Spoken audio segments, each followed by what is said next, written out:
Hello friends, welcome to my channel. In this video we are going to discuss about section 209 जो कि है search and seizure. Okay, तो सबसे पहले registrar या फिर इंस्पेक्टर, अगर उसके पास क्या है, रीजनेबल ग्राउंड्स है यानी रीजनेबल बेसिस है to believe that books and papers जो भी कंपनी के हैं, ओके, कंपनी के जो भी अफेयर्स होते हैं, एक्टिविटीज़ होती है, उससे रिलेटेड जो भी बुक्स एंड पेपर्स है वो डिस्ट्रॉय हो सकते हैं, या फिर म्यूटिलेटेड का मतलब होता है डैमेज कर देना या फिर परमानेंटली डिस्ट्रॉय कर देना या फिर ऑल्टर करना, चेंज करना, फॉल्सिफाइड ट्रू इन्फॉर्मेशन को कन्वर्ट कर देना फॉल्स इन्फॉर्मेशन में, या फिर सीक्रेटेड यानी हाइड कर देना। ओके, अगर ये सारी चीज़ें हो सकती है उन पर्टिकुलर बुक्स एंड पेपर्स से जो कि है किसके, अफेयर्स ऑफ द कंपनी के, तो क्या करेगा रजिस्ट्रार या फिर इंस्पेक्टर, क्या करेगा, एप्लीकेशन देगा किसको, स्पेशल कोर्ट को, किस चीज़ के लिए, टू एंटर इनटू प्लेसेस या फिर प्रेमाइसिस जहाँ पे वो बुक्स एंड पेपर्स रखे हुए हैं। ओके, यानी वो एंटर करने के लिए क्या करेगा, एप्लीकेशन देगा स्पेशल कोर्ट को कि वो एंटर करे उस प्लेसेस या फिर प्रेमाइसिस में जहाँ पे बुक्स एंड पेपर्स प्लेस्ड हैं, एंड सर्च करे the place and to seize the books. Okay, books को सीज करने के लिए भी अप्लाई करेगा स्पेशल कोर्ट को, and as necessary after allowing the companies to make copies. Okay, यानी सीज करने से पहले कंपनी को वो मौका देगा ताकि वो कंपनी क्या करे, उन पर्टिकुलर बुक्स एंड पेपर्स की कॉपी करके रख ले। ओके, फिर वो पर्टिकुलर जो भी बुक्स एंड पेपर्स है वो हम सीज कर देंगे। तो ये था पर्टिकुलर बेसिक अबाउट सेक्शन 209। और एक और चीज़ है वो है, अगर बुक्स एंड पेपर्स सीज होते हैं तो सीज वो कब तक कर सकता है, विद इन 180 डेज। ओके, यानी 180 डेज के अंदर अंदर उसको वापस देने पड़ेंगे वो। ओके, यानी must be return within 180 days. कुछ एक्सेप्शंस हैं, यानी एक्सटेंडेड टाइम भी हम ले सकते हैं, उसके बारे में भी बात करेंगे, बट जनरल रूल क्या है, seized papers must be return within 180 days. Next is circumstances for seizure, यानी सीजर के क्या सर्कमस्टेंसेस हैं, यानी किन सर्कमस्टेंसेस में सीजर करना जरूरी है। ओके, तो ये सारी बातें हैं इस सबसेक्शन में। तो where upon information in his possession, यानी जो भी रजिस्ट्रार के पास इंफॉर्मेशन है या फिर इंस्पेक्टर के पास है तो उसके अकॉर्डिंग उसके पास क्या है, reasonable ground to believe that the books and papers of किसके बुक्स एंड पेपर्स, कंपनी के या फिर relating to KMP, director, auditor, company secretary in practice, are likely to be destroyed. जो मैंने बात बताई थी आपको वही है, जो मैंने लास्ट स्लाइड में बेसिक एक इन्फॉर्मेशन आपको दी थी ना, वो सारी बातें रिपीट होगी।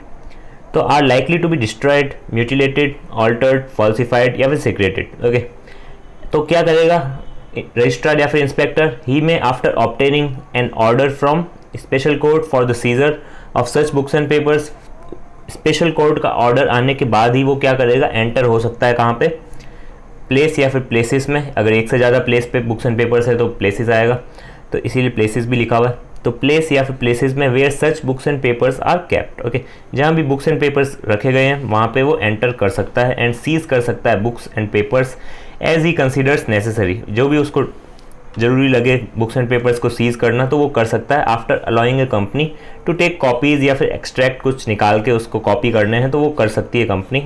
Okay, before that seizure such books and papers at its cost, यानी कंपनी की कॉस्ट पे ही वो कॉपीज़ वगैरह होगी। ओके, तो ये था सिंपल सा प्रोसेस। जो बॉक्स में बात लिखी हुई है वो मैंने आपको पहले ही बेसिक में बता दी थी, बिकॉज एक ओवरव्यू मिल जाता है हमें पूरे सेक्शन का। Okay, next is period of seizure, यानी कितने पीरियड तक सीजर होगा, वो भी मैंने 180 डेज वाला जनरल रूल तो बता दिया था। उसका एक एक्सेप्शन भी है जब हमें एक्सटेंशन मांगते हैं। ओके, तो उस केस में हमारा और भी टाइम आगे बढ़ सकता है। तो पहला तो है ओरिजिनल पीरियड ऑफ सीजर जो कि था 180, फर्दर पीरियड ऑफ सीजर ये भी होगा 180, पर अभी देखेंगे। सबसे पहले ओरिजिनल पीरियड देखते हैं।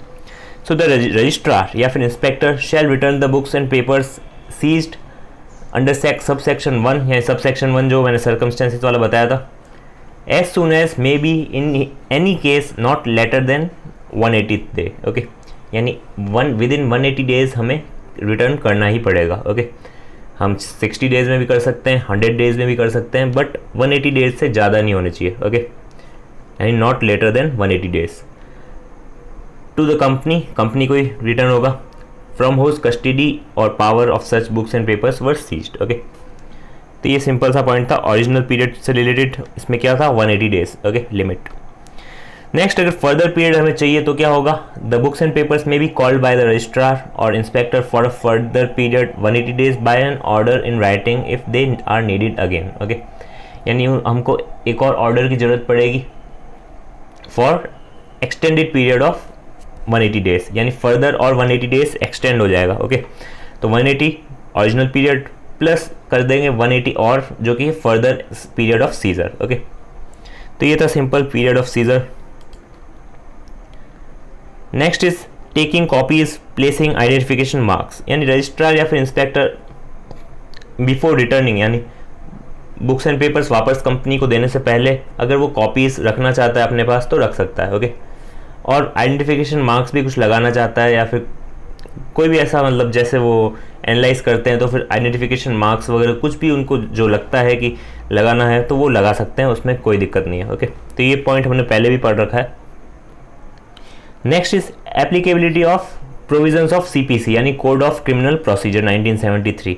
तो इसमें लिखा हुआ जो भी प्रोविजंस है सीपीसी में वो अप्लाई हो जाएंगे कहाँ पे, इस सेक्शन में भी। यानी उसमें सीपीसी में क्या है ना, सर्च एंड सीजर्स के जो भी प्रोविजंस हैं वो सारे सर्च एंड सीजर्स के प्रोविज़न इस सेक्शन में भी अप्लाई हो जाएंगे। बट एक वर्ड लिखा हुआ है मुटाटिस मुटांडिस, इसका मतलब होता है कुछ नेसेसरी चेंजेस करने हैं, हमें कुछ ऑल्ट्रेशन करना है तो हम कर सकते हैं, बट हमें मेन पॉइंट को चेंज नहीं करना है। बट जो भी नेसेसरी चेंजेस है as per this section, because कुछ ना कुछ चेंज तो होगा ही ना। ओके, उस एक्ट में और इस एक्ट में, तो जो भी नेसेसरी चेंज है वो करना है, बट मेन पॉइंट जो है हमारा वो चेंज नहीं होना चाहिए। ओके, तो इसको कहा जाता है मुटाटिस मुटांडिस। ओके, तो ये था सेक्शन